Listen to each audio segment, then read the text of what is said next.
세 번째 키워드는 홍남기 아전 인수입니다. 어제 7월 고용 지표가 발표가 됐습니다. 박사님, 취업자 수가 5개월 연속 두 자릿수로 줄었고요. 이거 실업률 같은 경우에도 같은 날 기준으로 보면 21년 만에 최악인데 홍남기 부총리는 지금 고용 상황이 개선되고 있다 이렇게 평가를 했어요. 네, 홍남기 부총리가 현재 경제 상황을 곡해 왜곡하고 있다 하는 얘기가 지금 언론에서 비등을 하고 있는데요. 아전인수라는 얘기가 많이 나오고 있습니다. 아전인수라는 것은 남의 논에 들어가 있는 물을 내 것으로 착각하는 것이에요. 그래서 남의 물을 끌어온다 이런 얘기인데 어저께 정부가 이 고용 통계를 발표했습니다. 한 달에 한 번씩 발표하는 것이죠.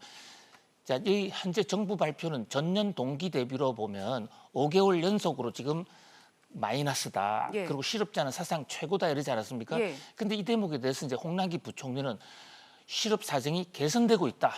이렇게 해석을 여러 군데를 돌아다니면서 이런 얘기를 하시는 바람에 네. 이런 홍남기 아전인수란 얘기가 나오게 됐는데요. 그럼 어떤 부분에서 이런 해석이 나올 수 홍남기 있는 이제 건가요? 부총리는 전월 대비로 본 겁니다. 지난달, 지지난달에 비하면 그러니까 이제 코로나 팬데믹 상황이 2월, 3월 달에 우리나라가 피크를 했지 않습니까? 예. 그때에 비하면 좀 낫다 이런 겁니다. 그럼 감소폭이 점점 완화되고 있다 이런 말씀이신 거죠? 아니죠. 실제로 그 2월, 3월, 4월 달에 비해서는 지금 이 늘어난 것이죠. 예. 그런데 지금 우리가 취업자 통계를 전년 동기, 지난해에 비해서 통계를 하는 것은 계절적 요인을 막기 위한 것이거든요.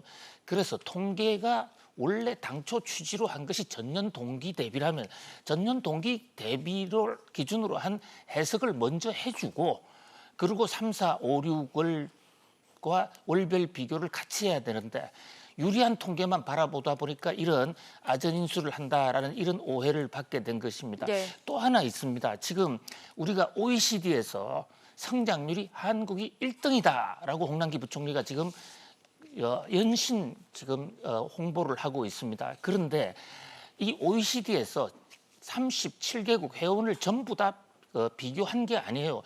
한 나라씩 비교해 나가고 있는데 지금 우리나라는 네 번째 나온 겁니다. 그러니까 37개국에서 34개국은 아직 조사가 나오지 않았는데 과거 통계를 비교해가지고 짜집기를 해서 한국이 1등이다라고 하고 있고요. 네. 또 그 통계를 짜집기 통계를 기준으로 한다고 하더라도 내년은 우리나라가 세계 34위로 37개국 중에 최하위권으로 떨어지는 것으로 돼 있습니다. 그것은 살짝 뺐단 말이죠.